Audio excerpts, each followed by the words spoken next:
Revelation chapter 4, 1 and 2. It said, after this, I looked. I preached a message on it. Come up hither, part 1. You can get it and listen to it. But I just want to bring out something there.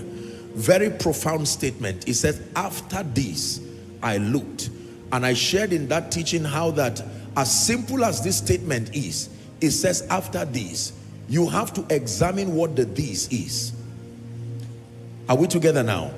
He's saying, after this, you have to understand what happened from chapter 1 to chapter 4. There were already mighty strides in the spirit. I hope you know that before he was even caught up in that vision, it was because the elemental forces had no effect on him. He was already a powerful man. They tried to boil him. Bible history would tell us, but the man would not boil in oil. And he was banished to the Isle of Patmos. And that was where he had a vision. So the guy was not some lukewarm, careless, callous Christian. He was already a spiritual man with proof. Then the Bible says, I was in the spirit on the Lord's day.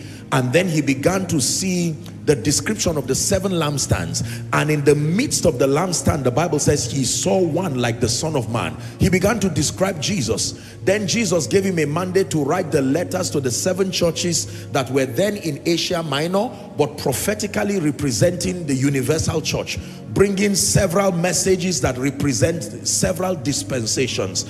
And after that, the Bible now tells us, after this, I looked.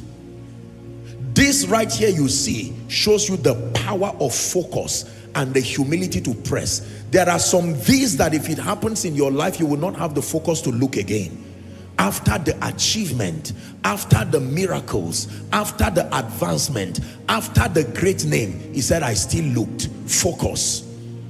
Paul said, this one thing I do, forgetting the things that are behind and reaching forth for the things that are before me, I press. I press. You are going to pray, because sometimes what limits us from experiencing the greater glory is not something wrong, it's something God did before in your life. You camp around something he did, a miracle he wrought through you, a level of grace he granted you, and you will not know that he has lifted the bar higher than the dimension that you were, and you will not press for more. But John said, regardless what I had seen, regardless my achievements in the spirit, after this I looked. It takes humility to look after this. It takes passion for God to look after this. You're going to pray and say, Father, regardless how you lift me, grant me the focus to continue with you, that everything that sustains the power to distract me, let it die tonight. Is someone praying? For some of us, the day you prospered, you stopped looking. Stop looking to Jesus. Stop looking to the Spirit. The day you prospered. For someone, the day you got a job, the day you got married, the day you got the child you've been waiting for, the day you were promoted, the day you experienced increase. After this, and in spite of this, I still looked. Like you will be looking tonight to that perfect law of liberty. Regardless the achievements, I come hungry, I come thirsty, I come desperate. Someone is praying.